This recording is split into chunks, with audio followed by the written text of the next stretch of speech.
What is up, YouTube? Yo, it's your boys back once again, man. Two grown men, 7879, back in the building. What's up, What's going on, my man? How you?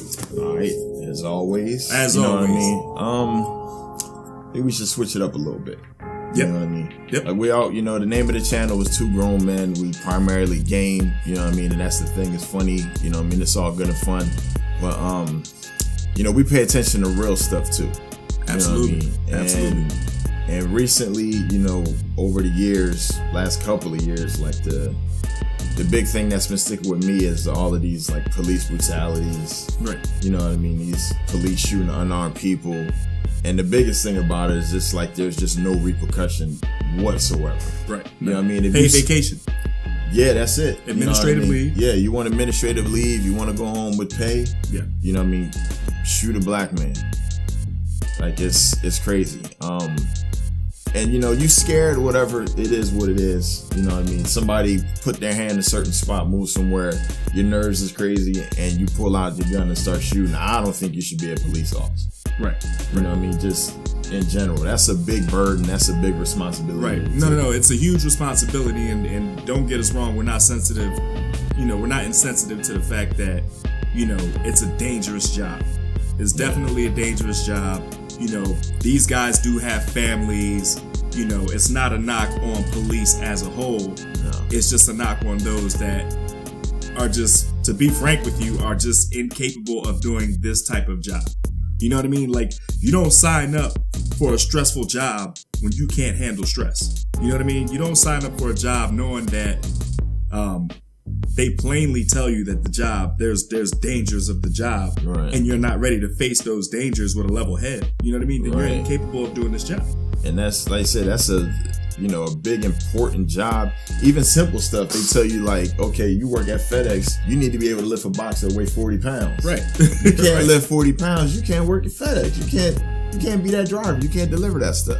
So when you're supposed to protect the community, and I think that's the biggest thing. I had a discussion with somebody on like Lord Jamar has a podcast, and he puts it up on YouTube.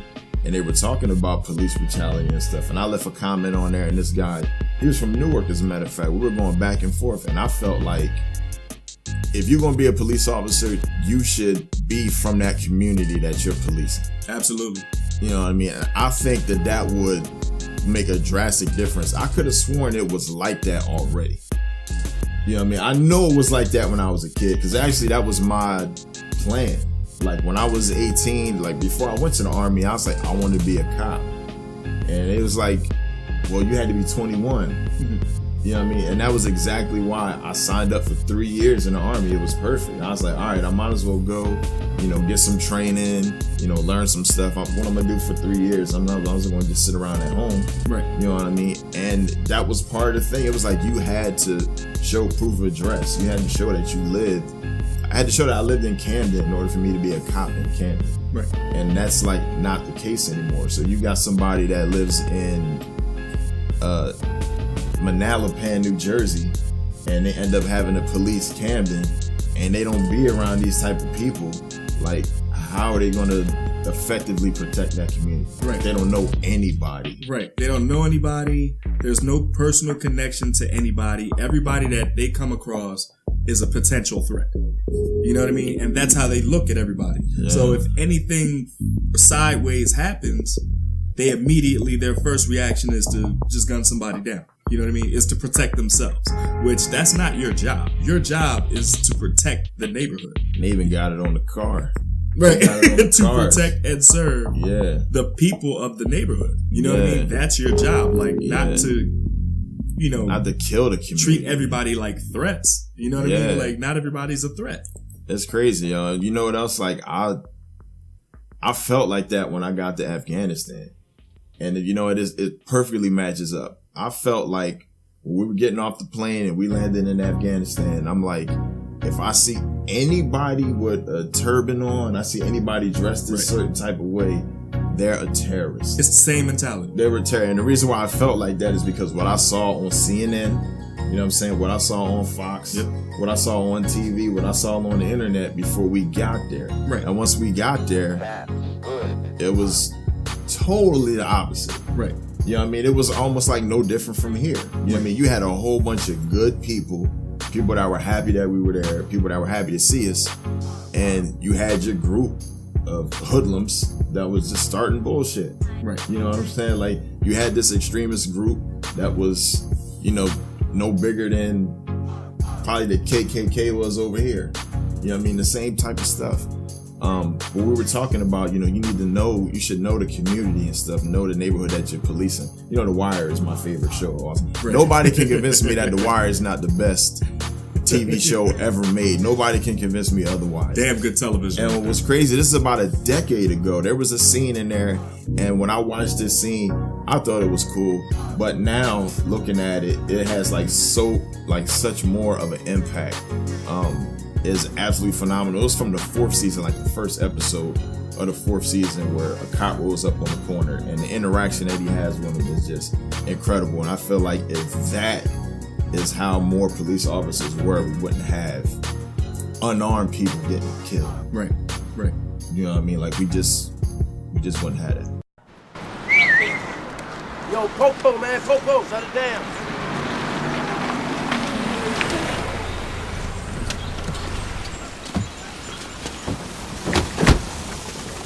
Where's the love, Bodie? Where's the motherfucking love? I go back so far with this kid, I was chasing him through juvie. But does any of that matter when we roll up here? I get so much as a wave, a nod, a smile. Nothing? How about just hello? Hello. See? That wasn't so hard, was it? Lex, my man, how's your day going? Not to criticize or anything, but I think you missed a spot there. Little Kevin, how's it hanging? Reese, you look like someone just shot your dog. You all right, man? You okay? Reese still messing up the count? You hear what he said? Yo, dog. You send him up to Lamel next month, I'll make sure Miss Davis puts him in remedial math and we'll have done some good here today. Fucking guy, man.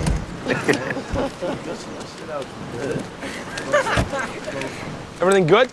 Yeah, just words. Mr. Entrapment, how you doing? Don't look like that. I'm still dining out on that story. You know, he beat the wiretap a year ago? Claimed entrapment when he was clocking in Bunny Colden's Amsterdam. Shit you not. Smart kiddo. I loved it. When I roll back in an hour, this corner's bone dry, and people are done for the day. Okay, so let's try this again. I say, have a good evening, Mr. Broadus. And a good evening to you, Sergeant Carver. See? Right? No.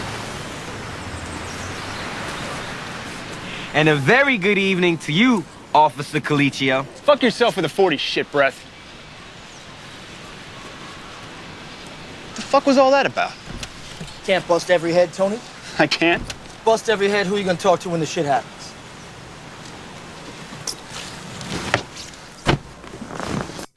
You know, and there you have it. Like, and you see these two guys. Yep. You know what I mean? The one guy, like, he knew all of them. He knew one cat by his last name. They respected him.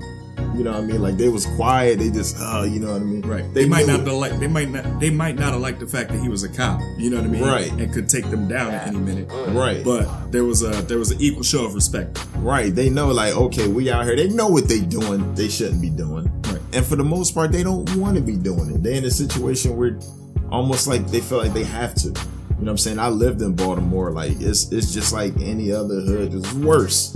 You know what I'm saying? Like, so they don't want to be out there, but they out there and they understand the consequence of it. Right. You know what I mean? And then you got the other guy, you know what I'm saying? He out there, he ready to bust heads or whatever. Right. And if they make a wrong move, or what he considers a wrong move, they dead. Yeah, he's going to gun them down immediately. They're dead. Because he's not from the neighborhood. He doesn't know these people. You know what I mean? He doesn't know who's actually a potential threat and who's just a young knucklehead who don't know no better. You know what I mean? Yeah. There's a difference. Yeah. There's a difference. Yeah, I got a, uncle, an aunt, you know what I mean? That was police in Camden. You know what I mean? And they would be like, okay, yeah, I got a call, to this house or whatever, and be like, oh, you remember such and such that lived on Division Street or whatever? Like, I went to high school with the mom and stuff. Like, I'd have known the kids since they was born. You know what I'm saying? Like, so if he get a call and then he sees them, He knows his mom, you know what I'm saying? He went to high school with his dad.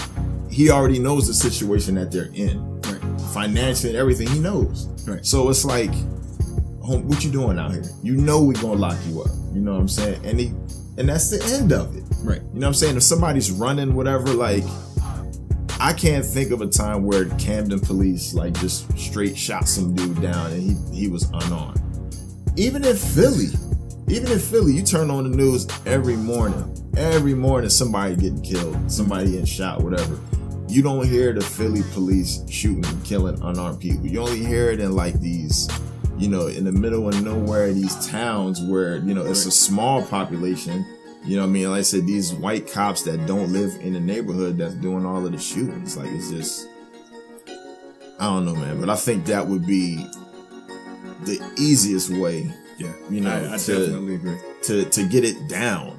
You know what I mean? Because now it's like they have a license to kill. All they have to do is say gun. And it can be anything. It could be a cell phone. Yeah, right. It can be a bag of chips. You know what I mean? It could be Skittles. It could be a soda. It could be a wallet. Right. You know what I mean? And it's like, and they're justified. And now it's happened so often where they could just use everything else as a precedent. Like, well, you didn't lock him up. He didn't get convicted. He didn't convicted. She didn't get convicted. Right. You know what I mean? They had the one guy, you know, they were looking at him from a helicopter. You know what I mean? He's outside with his hands up. Oh, I remember that. And even the pilot of the helicopter was he looks like a bad dude. Yeah, from way up there, you know what I mean? The camera quality was awful. Like, it's a white t-shirt and pants. Right. Yeah, he looks awful. He looks like a bad dude. They gun him down. You know what I mean? And it's like, okay, yeah, she gets off. You know, out in Sterling. And they're like, we don't have enough evidence to say or not say that he reached for a gun. Right. I'm like, dude, if you gun somebody down and say, oh, yo, he had a gun, and then they do their investigation, okay, he didn't have a gun, somebody should get punished for that. There should be some type of repercussions, because then what does it matter if you sharpen your skills as a police officer, you know what I mean, to be able to determine if somebody has a gun or not? Because that's a skill. You know what I mean? That's a skill that needs to be honed. Yeah. Like, you need to be able to judge a situation properly when you're a police officer. Right. When you have a gun on you, when we pay you to carry a gun, you know what I mean? One of your skills, your primary skills, should be the ability to judge a situation properly. Right. And in that situation, you didn't judge properly because they didn't have a gun. Yeah. You know what I mean? You were so quick to just holler gun. Right. That's not good judgment. So why do we have these people that don't have good judgment with weapons, with guns? You know what I mean? It's crazy, yo. I remember I got stopped in New York right off of the Highway 81, a mile before my exit in 2003. It was, right? And, you know, state police, whatever, on the highway. And when he came up to the car, I was upset because I actually was deploying that night. Okay. That same night I was deploying, and I'm like, look, man, I'm speeding because I'm trying to get to Fort Drum because I'm going to Afghanistan in like a couple hours or whatever. But it was like, okay, just whatever. He gave me the ticket. I went on my way. I got pulled over like 2 years ago near a Walmart. The cop stopped me because my tail light was out. Right. I didn't know. You know what I mean? It was at night. I'm driving home, whatever. He stopped me, and, you know, because of the tail light. And when he came up to the car, I was shook. You know what I mean? Because, you know what I mean, where I work at, we wear all black. You know what I mean? And, you know, if I made any mistake, which is not a mistake, is that my wallet was in my pocket before he got to the car. Right. You know what I mean? So when he gets up there and he's like, you know, yeah, your tail light is out, let me get your license, registration, whatever. And I'm like, all right, look, my wallet's in my pocket. You know what I mean? My wallet's black. So I'm getting my wallet. And he's like, okay, go ahead. He shines his flashlight down in the car and he's got his hand on the holster. Right? So I'm thinking like, all right. Now, I was stopping at Walmart to get some milk, 2% milk. You know, like, you guys stop at Walmart and get 2% milk. You know what I mean? I'm like, am I going to get capped on my way to Walmart to get some milk coming home from work? You know what I mean? Like, I was scared, though. Like, I was scared. And I thought that was crazy. You know what I mean? Like, I pull it out and stuff, and, you know what I mean? And everything was cool. You know, he gave me the ticket, whatever. I was on my way. but I was nervous. Right. And I'm like, dude, I shouldn't feel scared or afraid or nervous if I get stopped by the police. Right. I shouldn't. You know what I mean? Like, but how can you not be now? Yeah, that's what's being shown on TV. That's what's being pushed in your face by the media. You know what I mean? Yeah. And it's not wrong. It's what's happening. It's what's out there. Yeah. You know what I mean? And it's only getting worse and worse. It's only getting worse and worse. But you know, those are our thoughts, man.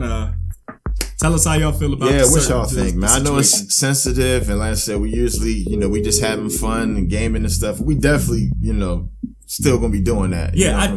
But we wanna start a series. We wanna start a series called Discussions, where we just talk about, hot button topics or whatever's going on in the world, man, that y'all want to talk about. Let us know. You know what I mean? Whatever y'all might think we need to talk about, jump down in the comments section and just, hit us up. Let us know. And then also, if y'all got any take on, these shootings and what's happening, if you think, what would be, action that could be taken to prevent it, you know what I mean? Like, get down in the comments, man. Let's, see what you think about it. Yeah, make it a discussion, man. We'll definitely talk back to y'all, man. But like we always say, man, without you, there is no two. Nope. We out of here. Peace.